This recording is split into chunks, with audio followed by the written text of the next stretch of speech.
आज हम 10th class computer science का चैप्टर नंबर 2 का इंट्रोडक्शन करते हैं। ये chapter as such exam point of view से हो सकता है कि इंपॉर्टेंट ना हो, लेकिन ये चैप्टर हमें मुकम्मल तौर पर ट्रबल शूटिंग के बारे में बताएगा। ट्रबल शूटिंग क्या चीज है कि हमने सिस्टम को सेव कैसे रखना है, या हमारा सिस्टम किन पॉइंट्स के ऊपर हमेशा सेव रहेगा, या हमारा सिस्टम जो है वो हेल्थी रहेगा। जिस तरीके से एक ह्यूमन है और उसको अपनी हेल्थ के ऊपर मुकम्मल तौर पर फोकस करना पड़ता है ताकि उसने अपने पूरे डे को अच्छा और पावरफुल बनाना है, इंपैक्टफुल बनाना है और वर्किंग फ्लो को स्मूथ रखना है। इसी तरीके से अगर हम ये चाहते हैं कि हमारा कंप्यूटर, हमारा मशीन जो भी हमारे पास है वो मुकम्मल तौर पर सही वर्क करे, तो उसको भी इन सारे प्रोसेस से गुजरना पड़ता है जो एक ह्यूमन को गुजरना पड़ता है। तो ये चैप्टर जो है वो इसी मेंटेनेंस के ऊपर है।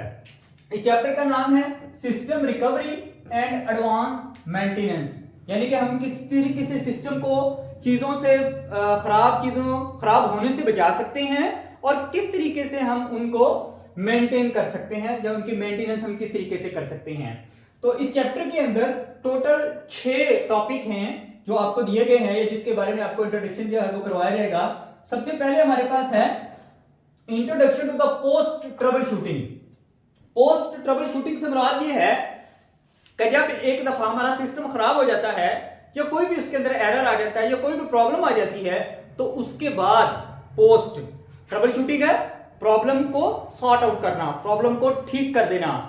तो पोस्ट ट्रबल शूटिंग से क्या मुराद होगा कि जब वो ठीक हो जाएगा तो उसको लगातार ठीक रहने के लिए हम कौन कौन सी एक्टिविटीज परफॉर्म करेंगे। तो that is the post trouble shooting. Trouble shooting के बाद के स्टेप्स। तो उसके अंदर हमने सबसे पहले देखना है कि वो इंपॉर्टेंट क्यों है, क्यों हम trouble shooting, post trouble shooting को इंपॉर्टेंस देते हैं, क्यों जरूरी है। साथ है कि अगर एक प्रॉब्लम आया और हमने उसको ठीक कर दिया, क्यों डिस्कस करते हैं, या उसके अंदर हम क्या क्या चीजें डिस्कस करेंगे।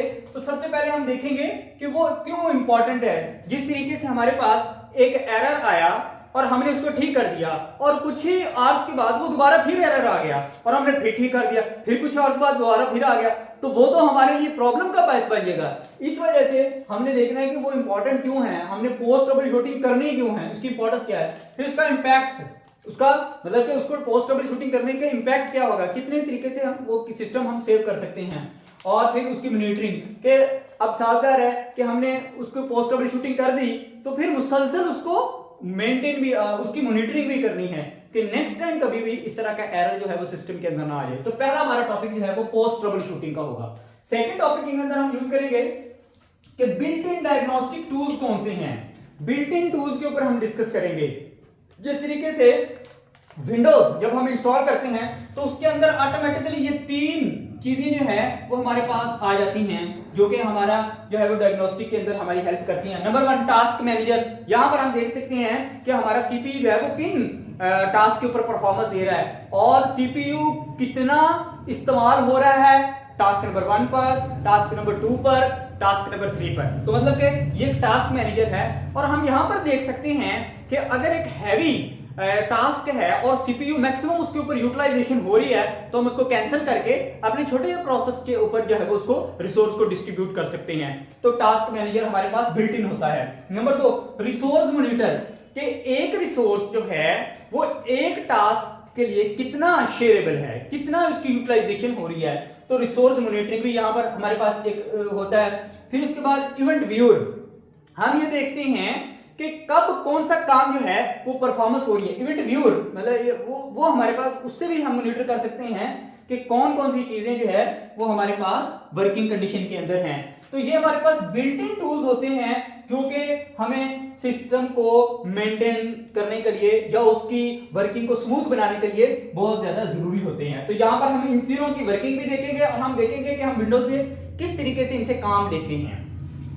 थर्ड नंबर पर हमारे पास टॉपिक आएगा, third number system recovery and options, कि हम किस तरीके से सिस्टम को रिकवर और उसके ऑप्शन कौन कौन से हैं। फॉर एग्जांपल हमारे पास हमारा सिस्टम या हमारी मशीन या हमारा कंप्यूटर जो है वो किसी प्रॉब्लम के अंदर चला जाता है तो सबसे पहले हम उसको सेव मोड में ले जाते हैं। सेव मोड में हम क्यों लेकर जाते हैं? ताकि हमारा जितना भी डेटा है वो जाया ना हो, वर्किंग चलती रहे लेकिन हमारा डेटा जो है वो प्रॉब्लम के अंदर ना जाए या वो डिलीट ना हो जाए।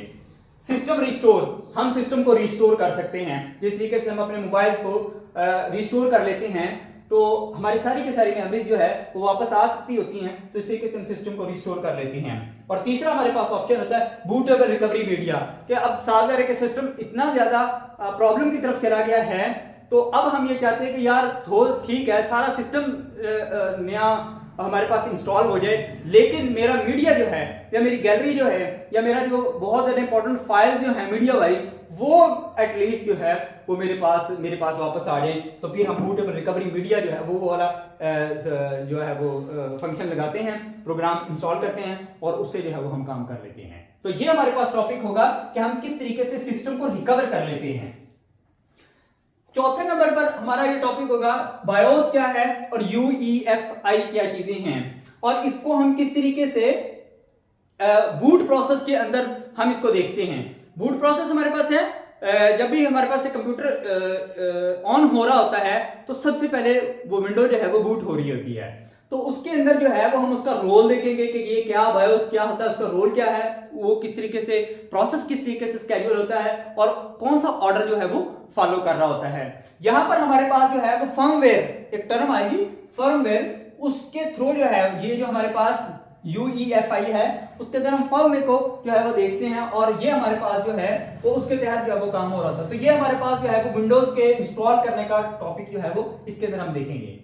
फिर हमारे पास जो है डेटा रिकवरी टेक्निक्स कौन सी हैं, तो दो तरह की मेन बिल्ट इन टेक्निक्स कुछ हमने पीछे भी देख ली हैं, या थर्ड पार्टी हम कोई सॉफ्टवेयर इंस्टॉल कर लेते हैं, एक ऐसा सॉफ्टवेयर इंस्टॉल कर लेते हैं जो कि हमारा डेटा जो है वो रिकवर करता है। फॉर एग्जांपल हमारी हार्ड करप्ट हो जाती है सम टाइम या चल नहीं रही होती तो हम क्या करते हैं सॉफ्टवेयर होते हैं जो कि हमारा डेटा जो है वो रिकवर कर देते हैं। तो these are the third party variation. या हमारे पास जीमेल के ऊपर हमारा डेटा पड़ा हुआ है, क्लाउड के ऊपर डेटा पड़ा हुआ है, तो वहां से भी थर्ड पार्टी जो है वो हमें हमारा डेटा जो है वो रिकवर करवा देती है। आखिर पर हमारे पास जो है ये दो छोटे छोटे टॉपिक हैं। Number 1 best practice for prevention maintenance के मेंटेनेंस, जिस तरीके से मैंने स्टार्ट के अंदर एग्जांपल दी कि ह्यूमन जो है वो हमारे पास उसको भी अपनी हेल्थ का प्रॉपर ख्याल रखना पड़ता है, अपनी खुराक का ख्याल रखना पड़ता है, एक्सरसाइज का ख्याल रखना पड़ता है, अपने स्लीप टाइम का ख्याल रखना पड़ता है, इन चीजों का ख्याल रखना पड़ता है।